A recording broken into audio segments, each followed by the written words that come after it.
Hello everyone, आज अपन लोग पढ़ेंगे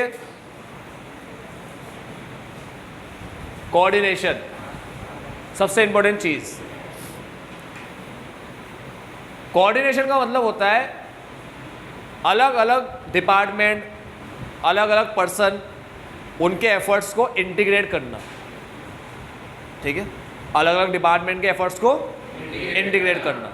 ठीक है, तो कोऑर्डिनेशन अलग अलग लोगों के, अलग अलग डिपार्टमेंट के एफर्ट्स को इंटीग्रेट करता है। ठीक, इसे कोऑर्डिनेशन बोलते हैं। एक प्रोसेस है जिससे हम लोग अलग अलग डिपार्टमेंट के एफर्ट्स को, पर्सन के एफर्ट्स को क्या करते हैं, इंटीग्रेट करते हैं, जोड़ते हैं, एक दूसरे से जोड़ते हैं, लिंक करते हैं। कैसे लिंक करते हैं? अगर प्रोडक्शन वाला अपना काम करेगा, सुन रहे हो क्या बोल रहा हूँ? अगर प्रोडक्शन वाला अपना काम यानी कि प्रोडक्शन का काम है उसका, तो प्रोडक्शन डिपार्टमेंट जब प्रोडक्शन करेगा तो उसका काम प्रोडक्शन करना है।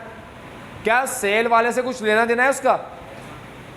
हाँ, लेना देना तो नहीं है, सेल वाले से कुछ लेना देना तो नहीं है उसका, लेकिन वो सेल वाले से पूछेगा कि भाई तुम्हारा टारगेट क्या है, कितनी सेल करनी है। सेल वाले बताएंगे हमारा टारगेट है 2 लाख का, 2 लाख यूनिट सेल कर देंगे हम लोग। उनके टारगेट के हिसाब से प्रोडक्शन करेगा, उनके टारगेट के हिसाब से प्रोडक्शन करना, इसे कोऑर्डिनेशन बोलते हैं।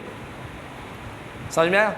देखो, प्रोडक्शन का सेल के साथ लेना देना तो नहीं होता, लेकिन सेल वालों ने जो टारगेट बताया, प्रोडक्शन वाला उनके अकॉर्डिंग प्रोडक्शन कर रहा है, तो दोनों की एक्टिविटी आपस में क्या हो गई, इंटीग्रेट हो गई, लिंक हो गई, जुड़ गई। ठीक है, यह है कोऑर्डिनेशन का काम। आइएगा समझ में? तो कोऑर्डिनेशन के लिए क्या बोला? It means synchronising the efforts bye unifying, integrating and harmonising. सबका एक ही मतलब है। देसी भाषा में बोलूँ तो कोऑर्डिनेशन मीन्स सीधा आ जाओ, integrating the activities of different department. खत्म, ज़्यादा दिमाग लगाने की जरूरत नहीं है।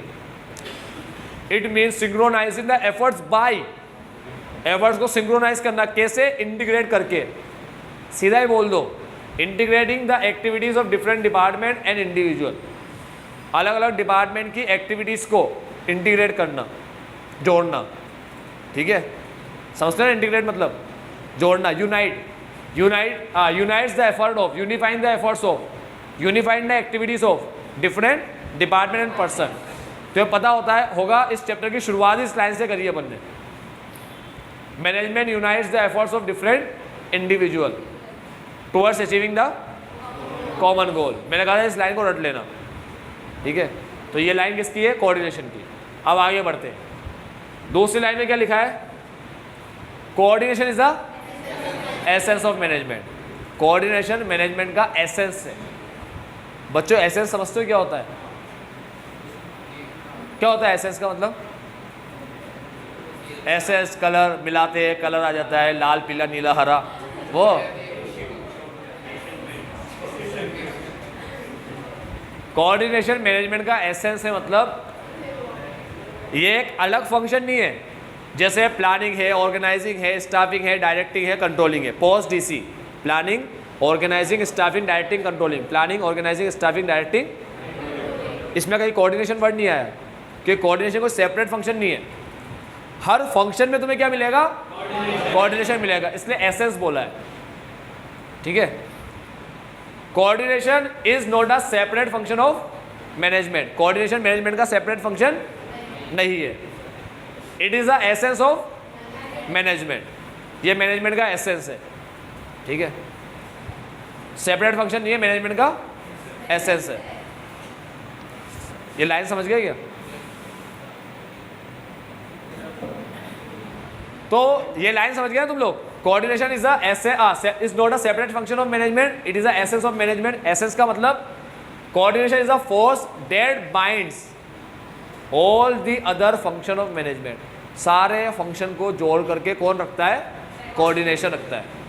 ठीक है, तो कोऑर्डिनेशन मैनेजमेंट का सेपरेट फंक्शन नहीं है, मैनेजमेंट का एसेंस है। सारे फंक्शन को जोड़ के रखता है, बाइंड करके जोड़ के रखता है। ठीक है, अब अपन को हर फंक्शन में कोऑर्डिनेशन बताएगा।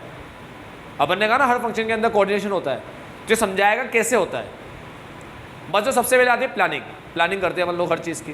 ठीक है, coordination is implicit and inherent in all function of management. Coordination is required in planning के अंदर कोऑर्डिनेशन की रिक्वायरमेंट होती है। कैसे होती है बच्चों? एक प्लान बनता है पूरे बिजनेस का, ठीक है, फिर उसके अकॉर्डिंग, उसी के अकॉर्डिंग हर डिपार्टमेंट क्या करता है, अपना प्लान बनाया करता है। तो बिजनेस का प्लान सुन के आते हैं अपन होश में सारे बच्चे, कोई सदमा लेके तो नहीं बैठे, नहीं ना? हाँ आ जाओ, कोई सदमा वदमा हो तुम्हारे ऊपर बहुत बड़ा।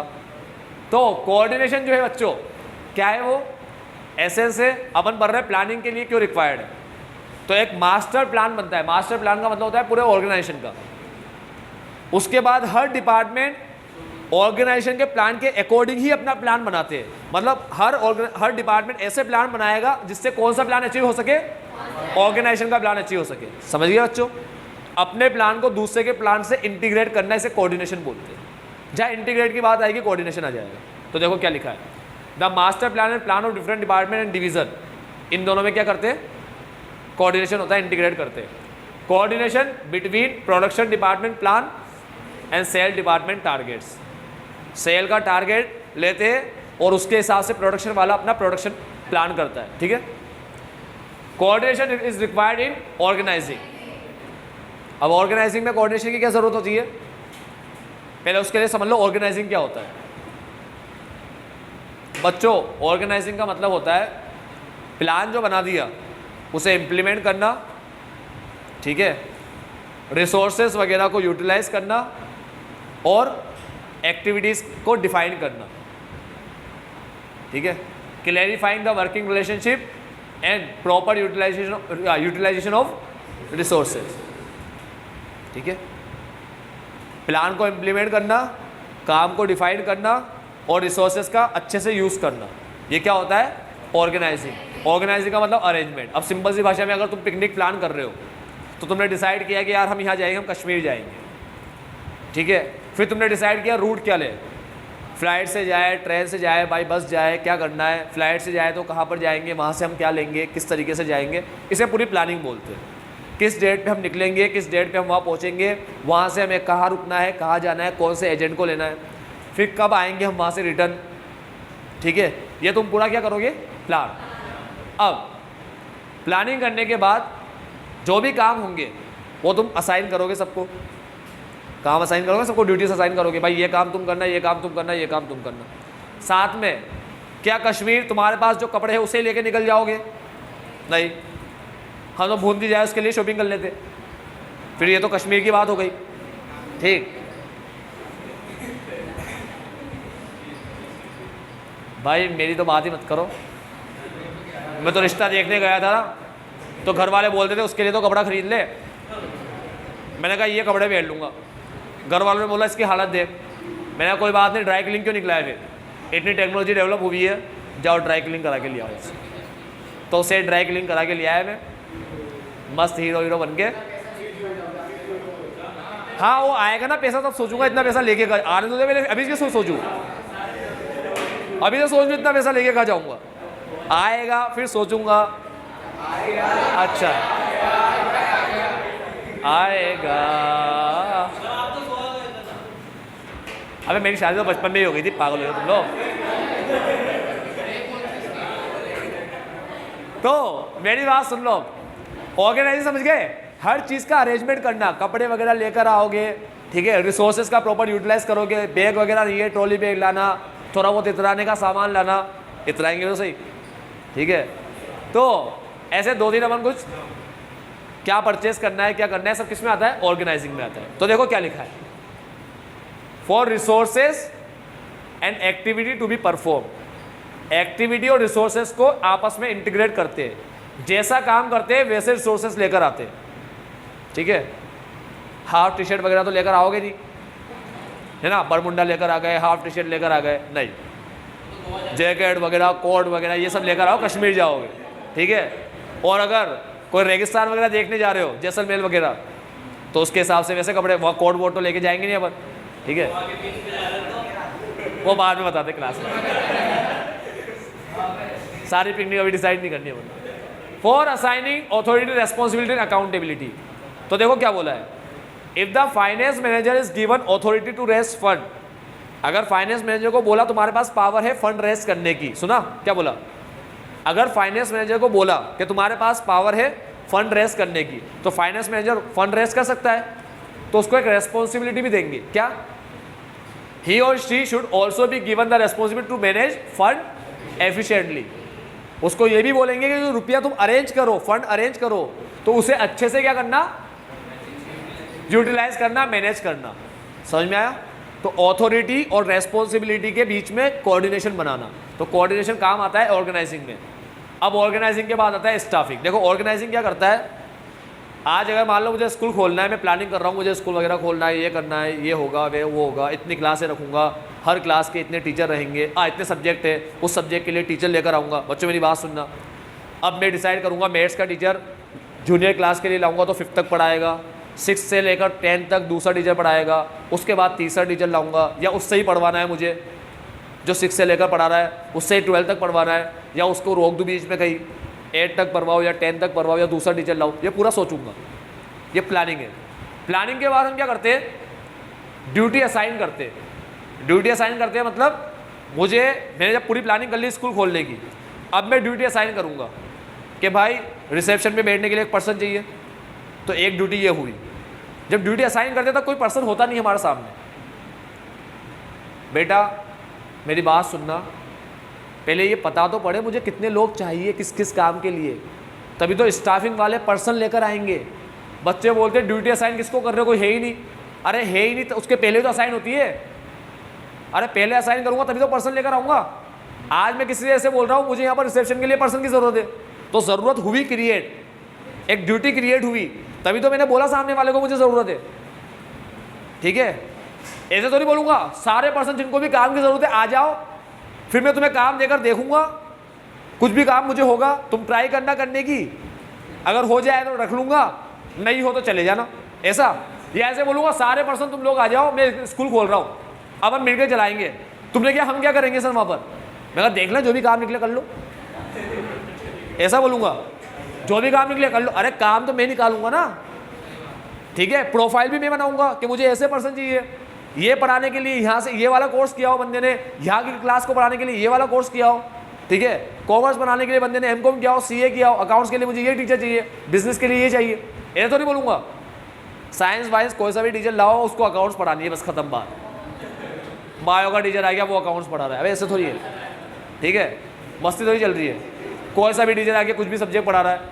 तो पहले क्या होता है बच्चों, काम डिसाइड किए जाते हैं, प्रोफाइल तैयार की जाती है जो ऑर्गेनाइजिंग करता है, फिर स्टाफिंग उसे फिल करने के लिए वर्कर लेकर आता है। जब ये वर्कर लेकर आता है तो उनकी स्किल उनकी कैपेसिटी के हिसाब से उनको वर्क दिए जाते हैं। ये हो गया कोऑर्डिनेशन, कैपेसिटी के अकॉर्डिंग काम देना। तो क्या लिखा है, CA should generally be given work of, CA को लेकर आएंगे तो उसको इस फाइनेंशियल नेचर का काम देंगे, उसको टेक्निकल नेचर का काम नहीं देंगे। ठीक है, तो कंप्यूटर में ये चीज़ें मेंटेन करना, ये करना, ये सॉफ्टवेयर तेरे को चलाना है, अरे वो सीए किया है उसने, कोई टेक्निकल इंजीनियर थोड़ी है वो। आई बात समझ में? या ऐसे बोलेंगे सारे सिस्टम रिपेयर तू करना, कुछ भी खराब हो जाए, सारा टेक्निकल डिपार्टमेंट तेरा काम है, इलेक्ट्रिशियन का काम है तू ही करना। सीए को लिया है, इलेक्ट्रिशियन का काम करवा रहे, उससे पंखा वंखा खोल के मस्त लगा पड़ा है सीए। भाई ऐसे थोड़ी करोगे यार, कोई रेस्पेक्ट होती है सीए की? बिल्कुल नहीं। मतलब between coordination between efficiency of worker and compensation, work काम में और कंपनसेशन में कोऑर्डिनेशन बिठाएंगे। ठीक है, स्किल और जॉब में कोऑर्डिनेशन बिठाएंगे, भैया उसकी स्किल कैसी है, उसको काम क्या दे रहे हैं। ठीक, तो स्किल और जॉब में कोऑर्डिनेशन, एफिशिएंसी और कंपनसेशन में कोऑर्डिनेशन, जो जितना एफिशिएंट होगा उसको उतना ज़्यादा कंपनसेशन, जो कम एफिशिएंट है उसको, समझ गया, कोऑर्डिनेशन। अब आता है डायरेक्टिंग। प्लानिंग करी थी स्कूल खोलेंगे, सारी ड्यूटी असाइन करके पता पड़ गया वैकेंसी कितनी है, वैकेंसी को क्रिएट करता है ऑर्गेनाइजिंग, स्टाफिंग उसे फिल करता है, ऑर्गेनाइजिंग क्रिएट करता है, स्टाफिंग फिल करता है। उसके बाद डायरेक्टिंग, जब स्टाफ आ जाते हैं सारे तो उनको गाइड करना, काम बताना, उनके काम को देखना, सुपरवाइज करना, ये सारा किसके अंदर आता है, डायरेक्टिंग के अंदर। डायरेक्टिंग में आता है कम्युनिकेशन, लीडरशिप, मोटिवेशन, सुपरविजन, ये सारी चीज़ें, चारों चीज़ें किस में आती है, डायरेक्टिंग में आती है। समझ गए? डायरेक्ट करना, गाइड करना, मोटिवेट करना, सुपरवाइज करना, कम्युनिकेट करना, लीडरशिप वगैरह लीड करना, ये सब इसमें आता है डायरेक्टिंग में। तो यहाँ पर क्या होता है, उतना ही मोटिवेट करेंगे जिस लेवल का काम है। मतलब काम बहुत भारी लेवल का है तो वैसे मोटिवेट करेंगे, काम बहुत हल्के लेवल का है तो इतना मोटिवेट करने की जरूरत ही नहीं है। आई बात समझ में? मतलब सिर्फ ऐसे बोला तुमसे कि आज जो पढ़ाया है वो कल सुनूंगा, अब इसके लिए मोटिवेट नहीं करूंगा। जब मेजर टेस्ट रखूंगा बिजनेस का तो बोलूंगा देखो अच्छे से पढ़ के आना, ये मेजर टेस्ट को एग्जाम की तरह देना, जितने नंबर इसमें आएंगे समझ लो एग्जाम में भी उसने लाओगे उससे अच्छे लेकर आओगे, तो अच्छे से मेहनत करना, ये करना, ऐसे मोटिवेट करूंगा 10-15 मिनट तक। ठीक है, अब एक आज जो पढ़ाया उसको कल सुनना, इसके लिए क्या 10-15 मिनट मोटिवेट करूं बैठ करके? तो मोटिवेशन को कोऑर्डिनेट करना, जिस लेवल का काम है उस लेवल। हाँ तुम्हारे लिए तो भारी होगा, ठीक है। आ जाओ बच्चों, मैनेजर इंस्ट्रक्ट द सबऑर्डिनेट और motivate them. Manager motivate subordinate, subordinate को मोटिवेट करता है and also supervise their work, उसके वर्क को सुपरवाइज करता है। तो क्या लिखा है देखो, सुपीरियर सबऑर्डिनेट के बीच में motivate them and also supervise their work, उसके काम को सुपरवाइज भी करता है। तो कैसे करता है? जिस लेवल का काम होता है उस लेवल का मोटिवेशन देता है। आई बात समझ में? तो यहाँ पर लेवल ऑफ वर्क को लेवल ऑफ मोटिवेशन के अंदर कोऑर्डिनेट किया जाता है। ठीक है, और अगर कोई टिपिकल काम है तो इंस्ट्रक्शन दे दे के काम करवाएंगे, सब बता बता के करवाएंगे। सिंपल काम है वही कर सकता है, उसके लिए क्या इंस्ट्रक्शन देंगे? आई बात समझ में? प्रोजेक्ट फाइल बनवानी है उसके लिए इंस्ट्रक्शन देने पड़ेंगे, ऐसे बनता है, ये बनता है, इस पेज पे ये लिखना है, इस पेज पे ये लिखना है, इसका ध्यान रखना, इन चीज़ों को देख के बनाई जाती है। ठीक है, कोई क्वेश्चन सोल्व करना है उसके लिए क्या इंस्ट्रक्शन देना? ठीक है, इलस्ट्रेशन सोल्व कराई दिया, आंसर तुम सोल्व कर ही लोगे। तो डायरेक्टिंग के अंदर भी कोऑर्डिनेशन की रिक्वायरमेंट होती है। अब आता है last, controlling. Coordination in controlling is required, किसके अंदर? स्टैंडर्ड और एक्चुअल परफॉर्मेंस में कोऑर्डिनेशन लाना होता है। बच्चों मेरी बात सुनो, प्लानिंग का काम है स्टैंडर्ड सेट करना। ठीक है, और अपन ने स्टैंडर्ड सेट कर दिया, अपन ने कहा वर्कर से कि तुम्हें आना है यहाँ पर और तुम्हें एक दिन में 100 यूनिट बनानी है। ठीक है, एक यूनिट 10 रुपये में बननी चाहिए। अब वर्कर बना रहे, बस वो बना रहे, दिन निकल रहे, 1 दिन 2 दिन 4 दिन 10 दिन 15 दिन 20 दिन, माल बन रहा है, बिक रहा है, बन रहा है, बिक रहा है, चल रहा है ऐसा। हमें पता ही नहीं है कौन वर्कर कितना बना रहा है, नहीं है ना पता। अब अपन जब जाएंगे उसकी परफॉर्मेंस को चेक करेंगे तो पता पड़ेगा ना, कोई कितना बना रहा है, कोई 80 बना रहा है, कोई 90 यूनिट बना रहा है एक दिन में, कोई एक दिन में 110 बना रहा है, कोई 100 बना रहा है। समझ में आया? ठीक है, अब जो 80 बना रहा है बच्चों अच्छा काम कर रहा है, खराब काम कर रहा है? जो 80 यूनिट बना रहा है एक दिन में वो अच्छा काम कर रहा है, खराब काम कर रहा है? टारगेट कितना दिया था, स्टैंडर्ड कितना सेट किया था? 100 का, तो अच्छा काम कर रहा है, खराब काम? खराब, एफिशिएंसी कम है उसकी। सही है, तो अच्छा और खराब कैसे पता पड़ता है? जब हमने क्या किया हो, कोई स्टैंडर्ड सेट किया हो। आज मान लो अकाउंट्स में तुम्हें पढ़ाया जा रहा है इलस्ट्रेशन नंबर 1, फिर 2, फिर 3, फिर 4, 10, 12, 15, 18, 20, 25 इलस्ट्रेशन करा दिए, बस कराए जा रहे हैं, कुछ भी इसके अलावा कुछ भी नहीं। तुम आ रहे हो, बैठ रहे हो, इलस्ट्रेशन हो रहे हैं, खत्म। इसके अलावा ना तुम्हें कुछ बोल रहे, बस तुम्हारे जो डाउट होते हैं तुम्हें बता देते, कुछ भी नहीं कह रहे तुम्हें। अब अचानक से एक दिन बोला कि रजिस्टर निकालो, चेक करेंगे, 25 हो गए इलस्ट्रेशन, अब चेक किया रजिस्टर, इसने 20 कर रखे, इसने 15 कर रखे, उसने 10 कर रखे, इसने 5 ही कर रखे, वो रजिस्टर बनाया नहीं लड़के ने। ठीक है बेटा, वो ऐसे करते करते तेरे पे नहीं आया है ना, तो आगे बैठता तो तेरा अच्छे लोग आते, तो इसने बनाया नहीं रजिस्टर। ठीक है, ये कह रहा है मैं लाया ही नहीं, तो मैं क्या इनके माथे आ जाऊँगा? मैं इसके माथे आया लक्ष्य के, मैं लाया नहीं, ये रहा, रजिस्टर क्यों लाया? मेरे को रजिस्टर देखना है। तो ये क्या बोलेगा, आपने कहा तो ये देखने को, नहीं लाया मैं, आप बोलते मैं लिया था। चलो, इसको बोला मैंने, इसको बोला लोधा को, मैं 5 ही क्वेश्चन किए, बाकी क्वेश्चन कौन करेगा?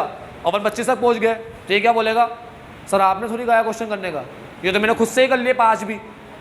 आप बोलो 25 क्वेश्चन करने में 25 क्वेश्चन करके ले आऊँगा, आप 30 बोलो मैं 30 करके ले आऊँगा, मैंने थोड़ी मना किया करने के लिए, आपने थोड़ी बोला मुझे। तो ये क्या कह रहा है, मेरी गलती, ये अपनी गलती इसलिए नहीं मान रहा क्योंकि वो स्टैंडर्ड ही नहीं है। तुम्हें अगर रोज ऐसा बोला जाता, तुम्हें अगर पहले ही बोल दिया जाता और रोज ऐसे बोलते कि जितने इलस्ट्रेशन हो रहे हैं तुम्हारी बुक में उतने क्वेश्चन मिलने चाहिए, फिर मैं सुना सकता था तुम्हें इस बात पे। अब मैं 25वां इलस्ट्रेशन कर रहा हूँ, तुम्हारे बुक में कितने क्वेश्चन होने चाहिए रजिस्टर में? 25 क्वेश्चन होने चाहिए। इसीलिए कोई काम अच्छा कर रहा है बुरा कर रहा है, अच्छे बुरे की पता तभी चलेगा जब हम क्या सेट करें, स्टैंडर्ड सेट करें। स्टैंडर्ड को सेट करता है प्लानिंग। इसीलिए तुम्हें पूरा साल निकलने तक भी पता नहीं पड़ पाता कि तुम अच्छा काम कर रहे हो खराब काम कर रहे हो, तुम अच्छी पढ़ाई कर रहे हो खराब पढ़ाई कर रहे हो, ये तुम्हें पूरे साल तक भी पता नहीं पड़ पाता। क्यों? क्योंकि तुमने कोई स्टैंडर्ड सेट ही नहीं किया। तुमने दिमाग में कुछ सोचा ही नहीं कि मैं अक्टूबर तक कोर्स खत्म कर दूंगा, नवंबर को मैं रिवीजन करूंगा, ठीक है, उसके बाद में सैंपल पेपर्स, ऐसा कुछ प्लानिंग ही नहीं है। हम तो चल रहे फ्लो में, ऐसे पानी की लहर आ रही है, हम लहरा रहे हैं उसके अंदर, ठीक है।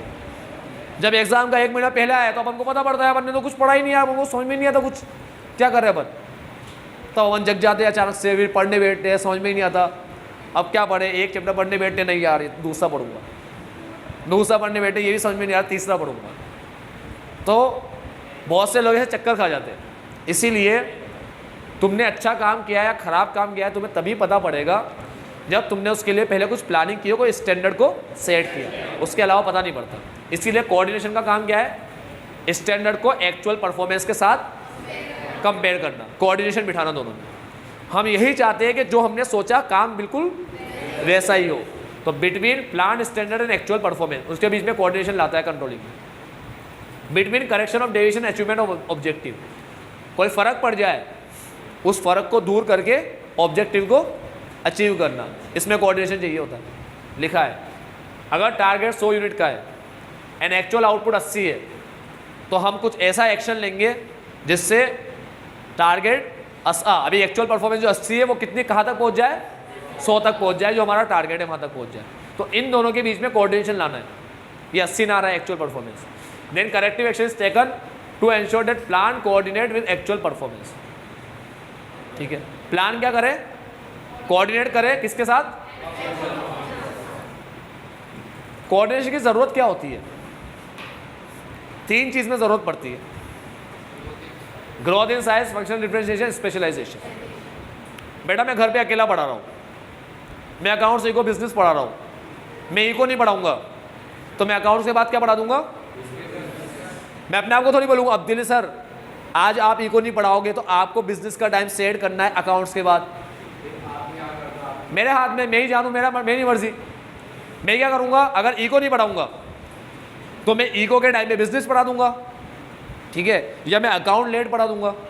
अब मैं ऐसे पढ़ाता हूँ 3 से 4, 4 से 5, 5 से 6, तो 4 से 5 वाली क्लास नहीं है, ठीक है, तो बीच में गैप आया ना, तो मैं क्या करूँगा 3 से 4 ले लूँगा और एक क्लास जो नहीं ले रहा 4 से 5 की, तो मैं बिज़नेस को 4 से 5 कर दूंगा, अकाउंट्स और बिजनेस। या फिर मैं अकाउंट्स को 4 से 5 कर दूंगा 3 से 4 की जगह, और उसके बाद बिजनेस ले लूँगा। ठीक है, समझ रहे हो क्या बोल रहा हूँ। मुझे किसी को पूछने की, बताने की, कुछ करने की ज़रूरत नहीं, मेरी मर्जी। अभी मैं ऐसे चाहूँ कि मेरे को 5 से 6 लेना है, मैं मैसेज कर दूँ मेरी क्लास 5 से 6 रहेगी तुम्हारी, मैं भी एडमिन हूँ ग्रुप का, ठीक है, और मैं तुम्हें मैसेज कर दूँ 5 से 6 रहेगी, ठीक है, 5 से 6 रहेगी तुम्हारी, तो 26 सर का फ़ोन आएगा, यू आर फायर्ड, आपको रेस्टिकेट किया जाता है यहाँ से, ठीक है। अच्छा ऐसा, फिर मैं लेटर दिखा दूंगा मेरा नाम का है ना, बहुत जोश में बना तो लिया इन लोगों ने, इनको पता नहीं है मैं आगे क्या करने वाला हूँ, फ्यूचर प्लानिंग चल रही है मेरी अभी, ठीक है। तो बच्चों मेरी बात सुनो, मैं 26 से पूछूंगा कि यार मैं 5 से 6 ले सकता हूँ क्या, आप 4 से 5 कुछ ऐसा अरेंजमेंट कर पाओगे क्या। वो बोलेंगे नहीं इसमें दिक्कत आएगी, कुछ बच्चे नहीं पढ़ते, वो कैसे करेंगे, बीच में बैठेंगे, क्या करें, ऐसा पूरा कुछ प्लानिंग करके लेना पड़ेगा, कोऑर्डिनेशन बिठा करके लेना पड़ेगा, ठीक है, वैसे लेने में दिक्कत आ जाएगी। अब मैं अकेला पढ़ा रहा था, दिक्कत नहीं आ रही थी। अब जैसे साइज ग्रो हुई, अब मैं बन गया एक कोचिंग, मैंने बड़ी सेंटर खोल लिया, मैं MD बन गया हूँ वहाँ का, और मैंने 3 टीचर रख लिए अकाउंट इको बिजनेस के। अब क्या होगा कि कोई भी टीचर बोलेगा आज मुझे छुट्टी करना है, तो मुझे दोनों टीचर के साथ कोऑर्डिनेट करना पड़ेगा। अब कोऑर्डिनेशन की ज़रूरत पड़ी, तो याद रखना जब ऑर्गेनाइजेशन का साइज़ छोटा होता है तब कोऑर्डिनेशन की ज़रूरत नहीं होती, ठीक है। कोई छोटी मोटी शॉप लेकर जो लोग बैठे होते हैं उनको ज़्यादा कोऑर्डिनेशन की ज़रूरत नहीं पड़ती, थोड़ी बहुत पड़ती है, जिसको वो लोग इग्नोर भी कर जाते हैं अगर तो चल जाता है, लेकिन बड़े लेवल पे इग्नोर करना पॉसिबल नहीं है, लाखों करोड़ों का नुकसान हो जाता है। आई बात समझ में। क्या हुआ भाई, स्कूल के अंदर क्लरिकल डिपार्टमेंट ने बोला कि कल फॉर्म की लास्ट डेट है, बच्चों को बोल दो कल फॉर्म की लास्ट डेट है, कल आना ज़रूरी है, सबके साइन कराने पड़ेंगे। उन्होंने बच्चों को बोल दिया कल फॉर्म की लास्ट डेट है, आना ज़रूरी है। यहीं से फीस डिपार्टमेंट वालों ने मैसेज करा दिया, ठीक है, कि 50 बच्चों में से 20 बच्चों की फीस नहीं आई, नाम लेकर बोल दो क्लास में जाके कि ये लोग कल आए ना, इनको अलाउ नहीं करेंगे। नहीं आया वो लोग। अब क्लरिकल वालों की पिक्चर बन गई, वो फ़ोन कर करके बुला रहे, अरे तुम क्यों नहीं आया, तुम क्यों नहीं आए। बच्चे बोल रहे फीस वो डिपार्टमेंट ने मना कर दिया। उन्होंने कहा 20 बच्चों आया ना मत तुम लोग। पिक्चर बन गई ना। प्रिंसिपल ने क्लरिकल डिपार्टमेंट ने जाके प्रिंसिपल को बोला, यार ये कौन सी बात है, जब हम बच्चों को बोल रहे कल आना है, ये बच्चे को बोल रहे कल नहीं आना। क्या नहीं था? कोऑर्डिनेशन नहीं था। कहा ना, छोटी मोटी जगह पे कोऑर्डिनेशन नहीं हो तो चलता है, बड़े लेवल पे कोऑर्डिनेशन और इज्जत के फालतू हो जाते हैं। ठीक है, ये मना करने आए, अब फोन कर करके बुला रहे, आओ तुम्हारे हाथ जोड़ दे आओ। ठीक है, आ जाओ बच्चों। And as organization grow in size the number of people in the organization also increase. Person बढ़ जाते हैं, और जहाँ पर्सन बढ़े, कोऑर्डिनेशन की डेफिनेशन ये पढ़ी है बनने, integrate the activity of different department और डिफरेंट पर्सन। जब पर्सन ही डिफरेंट नहीं होंगे तो कोऑर्डिनेट किसे करेंगे? ठीक है, इसीलिए क्या बोला, कोऑर्डिनेशन की जरूरत कब पड़ेगी? ग्रोथ इन साइज, साइज बढ़ने पर। So coordination needed to integrate their efforts. जब ऑर्गेनाइजेशन की साइज बढ़ती है तो नंबर ऑफ पीपल भी बढ़ते हैं, इसीलिए कोऑर्डिनेशन की ज़रूरत पड़ती है इनके एफर्ट्स को इंटीग्रेट करने के लिए। जब ऑर्गेनाइजेशन की साइज बढ़ती है तो नंबर ऑफ पीपल भी बढ़ते हैं। जब ऑर्गेनाइजेशन की साइज बढ़ती है तो नंबर ऑफ पीपल भी बढ़ते हैं। कोऑर्डिनेशन की ज़रूरत पड़ती है उनके एफर्ट्स को इंटीग्रेट करने में। समझ गए? फंक्शनल डिफरेंशिएशन क्या होता है बच्चों? ध्यान से सुनना। फंक्शनल डिफरेंशिएशन का मतलब होता है कि हम क्या करते हैं, फंक्शन के हिसाब से डिपार्टमेंट बनाते हैं। एक फंक्शन है परचेस करने का, परचेस फंक्शन, उसके लिए बनाते हैं परचेस डिपार्टमेंट, प्रोडक्शन के लिए प्रोडक्शन, बता दिया बिल्कुल। ठीक है, तो कोऑर्डिनेशन की ज़रूरत पड़ती है इनके एफर्ट्स को इंटीग्रेट करने के लिए। एक ही बंदा है बनाकर माल बेच रहा है, उसको पता है, या एक ही डिपार्टमेंट है बनाकर माल बेच रहा है, उसको पता है कितना माल बनाना है, कितना बेचना है, उसको ये पता है कितना बेचना है, तो उसके हिसाब से ही बनाएगा। लेकिन बेचने वाला अलग है, बनाने वाला अलग है, तो बनाने वाले को पता ही नहीं बेचने वाला कितना बेचने की सोच रहा है, उनका टारगेट क्या है, कैसे बनाए माल। समझ रहे हो? आज अपन ही बना के माल अपन ही बेचते, तो अपन को पता है कि अपन को माल कितना बेचना है, तो अपन उसके हिसाब से ही बनाएंगे। ठीक है, कभी कम बना रहे, कभी ज़्यादा बना रहे, लेकिन बेचने वाला पर्सन अलग है, मैं अलग पर्सन हूँ, मैं बना रहा हूँ, वो बेच रहा है, तो मुझे पता ही नहीं है कि माल कितना बेचना है, तो उसके हिसाब से बनाऊँ, तो मुझे उसके साथ क्या करना पड़ेगा? कोऑर्डिनेट। तो क्या लिखा है, इन एन ऑर्गेनाइजेशन देयर में B separate department, all department have their own objective, policy, strategy. Her department की अपनी खुद की पॉलिसी, स्ट्रेटेजी, ऑब्जेक्टिव वगैरह होते हैं, सब अलग होते हैं बिल्कुल उसके। ठीक है, सो देयर में अराइज कॉन्फ्लिक्ट बिटवीन देम, इसलिए उनके बीच में क्या आ जाता है? कॉन्फ्लिक्ट, मन मुटाव। ठीक है, बोलचाल हो जाती है उनके बीच में। Therefore coordination is essential to link the activity of various department and to avoid conflict. याद रखना, जहां पर भी कॉन्फ्लिक्ट आता है उसे कोऑर्डिनेशन ही दूर करता है। ये मेरा फेवरेट है लास्ट वाला, स्पेशलाइजेशन।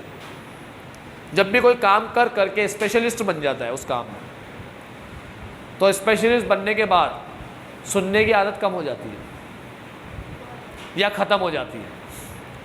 अब अगर कोई करेक्ट करेगा ऐसे पर्सन को, तो बोलेगा तू समझाएगा मेरे को, नहीं तू समझाएगा, मेरे को सब आता है, मैं कर लूँ।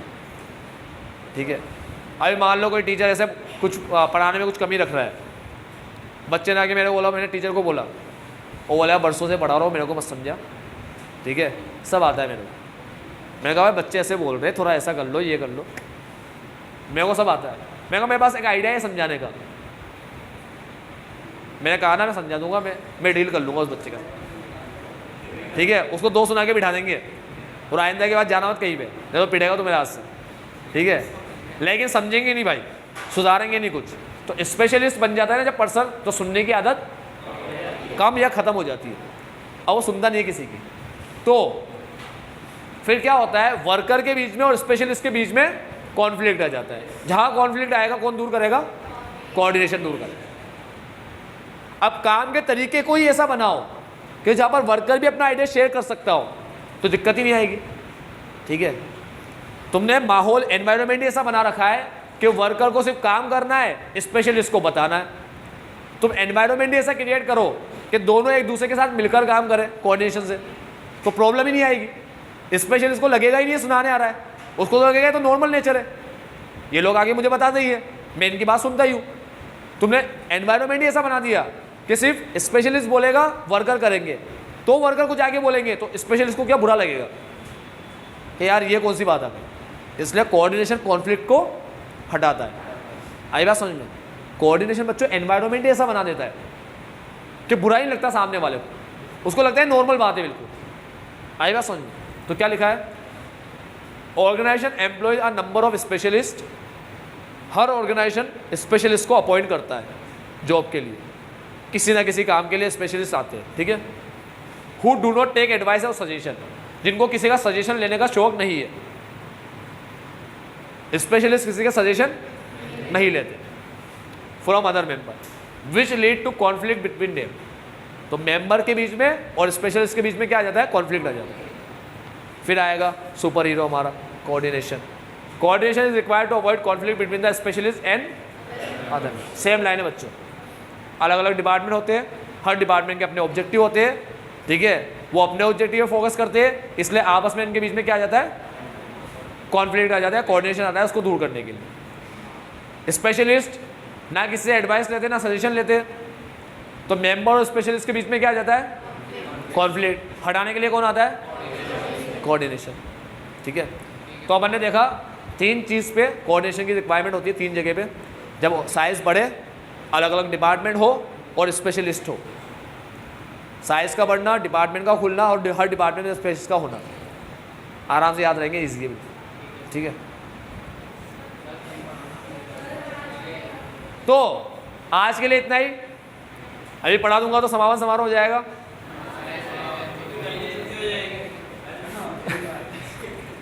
आज के लिए इतना ही, bye bye, take care, have a nice day. आपका दिन मंगल में हो।